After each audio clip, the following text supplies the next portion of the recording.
Josh here.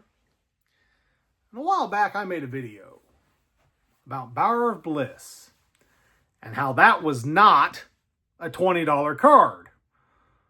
And it's not.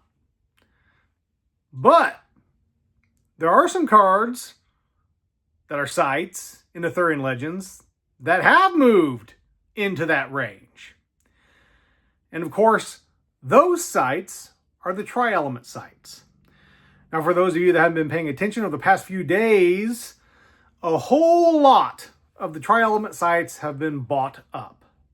And as of the filming of this video, Tintagel and Glastonbury Tor, that's how you say it, Glastonbury Tor are basically at 25 bucks a piece. Then you have Joyous Guard at $20. And then we have Caerleon upon Usk at 16 bucks. And what's more, those first two, there's only one available of Tintagel on TCG Player at this moment. There's only 3 copies of Glastonbury Tor available on TCG Player at this moment. The others have like 11 or 13, something like that. So they're still available, but they're starting to get bought up. More to the point, some of the single dealers are actively trying to purchase these cards to replenish their stock, and they're not finding them. Now, none of this, of course, applies to the foil versions of the cards. This is specifically the non-foil version of the tri-element sites. But of all the cards in Arthurian Legends that I looked at, as powerful as the Ring is, as powerful as Morgana is, the tri-element sites are going to be in every deck from this point forward, unless they create something more powerful. And I'm not sure that they will. Giving us some type of a tri-element site, another unique tri-element site, there's going to have to be some other penalty. The back row requirement for these sites to function, I think, was perfect. It makes them work. They're unique. So I don't know what other penalty you could, I don't know if you should call it penalty, but limitation. Some limitation that you would add to new versions of the tri-element sites. Maybe you have to play it in your front row. But even then, I don't know that that's going to happen. And what makes this situation even a little more frightening is that these 4 sites are all directly out of the Legends of Arthur. And Eric has stated that anything like that has a unique name related to that particular genre will not be reprinted. Now, that doesn't mean that they can't reskin them. So, certainly in Gothic or another future set, we could see the tri-element sites reskinned with the same limitation. We basically have the same card. But given the availability of Arthurian Legends on the market, how slow that product has seemed to move, doesn't seem like we're at any point where there's a danger of this product running out, people not being able to find it. In fact, I picked up a case at an extremely good price. One, someone cut me a great deal because they know me. Thank you, Too Fluent, for doing that. Really appreciate it. 2, but even that, I have seen people offering to buy cases for $450, $400, those low prices. And it seems to me that the $450 to $500 offers, people are taking them up on those buys for a case. That is extremely low. And I don't see the amount of product, the amount of supply tightening. So the idea that, Eric Curiosa is going to reprint the tri-element sites in a future set, don't know that that's going to play out that way. And certainly, even if they are, they're going to be reskinned. So if you really enjoy the art on the Arthurian Legends tri-element sites, then you're going to want those cards. But let's say they don't print them. Let's say that these kind of become like another game's lands on a certain list that people really, really desire. What if it wasn't? Everyone was like, it's the duels in beta. It's these. It's these 4 sites. And I have a feeling that we are not going to see them for a long time. Now, maybe I'm wrong. We don't know anything about Gothic in terms of what's coming. We know a few cards. That's it. And maybe for the sake of a large set, they're like, well, we're going to reskin the tri-element sites and put them in Gothic. But if they don't, what happens? How are we going to get and have enough supply of these sites? Now, of course, that presumes a couple of things. We get more players with Gothic to absorb the supply of Arthurian Legends because there's a lot out there. That's what has to happen. But to make the situation worse, opening Arthurian Legends, as many of us has experienced after the first couple of boxes, is not fun.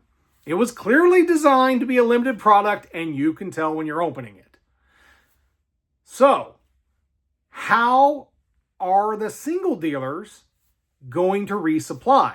If there's nobody selling to them in the market, and there's nobody opening the product, especially since you can take a pretty significant bath opening Arthurian Legends. I have. You can go see some of my box openings.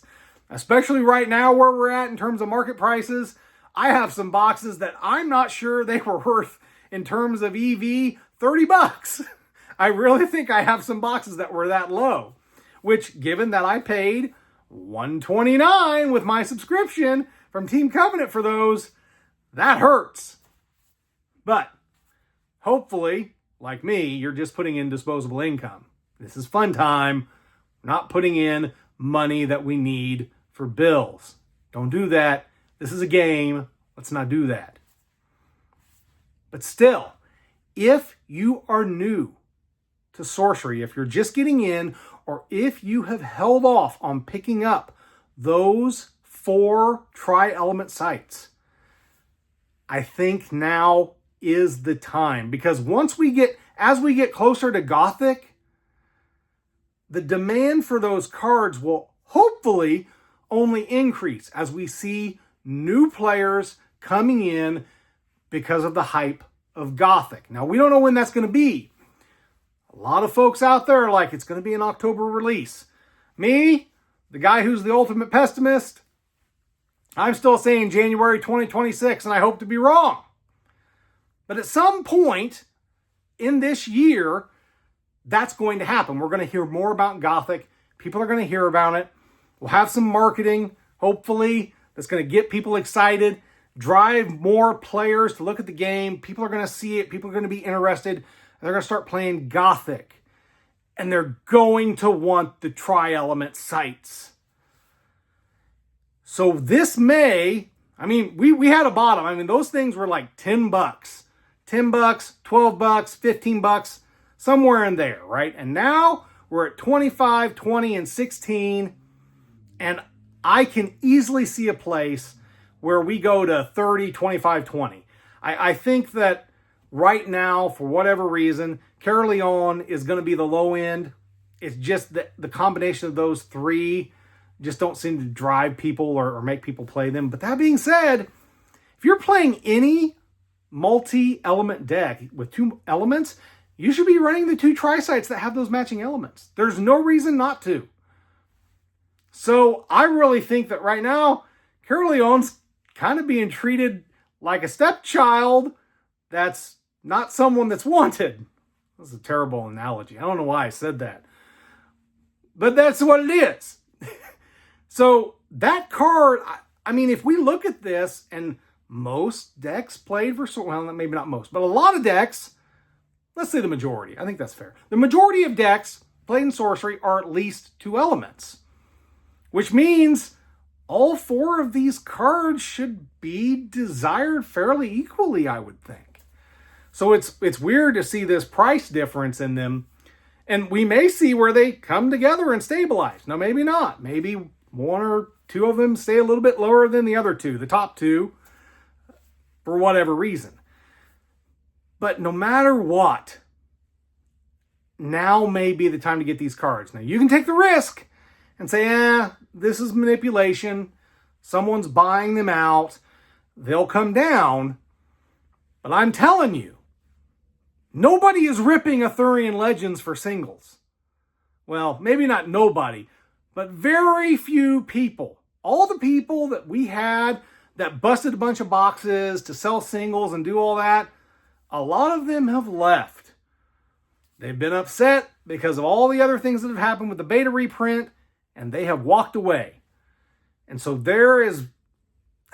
if there's anyone out there ripping Arthurian Legends for singles, it's got to be just 2 or 3 people. Because we already have a small player base, small number of people that are buying singles, or a small market to buy singles. So you don't need a lot of suppliers. And I just don't think there are a whole lot of people out there ripping Arthurian Legends. Now, maybe if we get to a point where they're getting boxes for 60, 50 bucks, if we get that low from distro or something, and that's the only place I can think that would happen. Although there was a post where a guy was offering them for $60 from, was it Sweden? $60 shipped from Sweden anywhere, but you had to take a lot. I mean, it was a lot. It was like 6 cases, 10 cases. It was a big amount. You had to take a lot of Arthurian Legends, but if someone can get a deal like that, $60 a box, 10 cases worth, there are a few people left in the community who may consider that and rip it all and sell those singles. But I still think it's a big risk to wait to obtain these cards. And if you're a new player, I would try to snag them. I don't think there's any place for those cards to go but up. And honestly, for those of us who were with Arthurian Legends when it first came out, who've been in this whole time since that set's been out, hopefully you were picking them up when they were 10, 12 bucks, 15 bucks, whatever. Because I think that time is probably over. Maybe not. Maybe the market manipulation will shake out, but I don't think those ones that are 25 will ever come below 20. I just don't see that happening. And the Carleon, I think he's going to move to 20. I think we're going to get this parity, $20 a piece for each of these and it could be they go to 30. And that's when it gets really scary. Because once you hit that 30 mark, then we're starting to push. And then it becomes a question of, well, maybe not. I mean, the foils for all of these are $100 to $120. I don't know if anyone's crazy enough to go from, well, I'm going to pay 30, so I'll pay 120. Probably not. But still, if they get to 50 or 60, I don't think that's going to happen. I don't think we have the demand. We don't have the player base. But if Gothic comes out, and it's a great success, and we have many, many new players, that may also rope more of the collectors back in. And then we're in a place where those 4 cards become very expensive for the average player. So, try Element Sights. If you can get them, I'd get them now. You can probably hop on one of the mini marketplaces and probably get the set, throw out, say, hey, I will buy the one of each for, I don't know, let's say like $75 shipped, $70 shipped. There's probably people who would still do that deal, but they're going to thin out because the only place I see these cards going is up, because I don't think there's going to be a lot of supply coming to the market. And in theory, there's going to be more players coming to the market sometime later this year, which means more demand and not enough product out there to satisfy them. Unless maybe Arthurian Legends boxes for $50. Who knows? But just my recommendation, if you want them, get the non-foil copies now so you have a copy for your decks. Because I have found every one of these cards to be extremely useful. I put all of them in my decks now. So If they match the elements I'm playing, they're in my Atlas. They're just too useful. They solve so many problems. That's it for today. As always, keep on contesting the realm.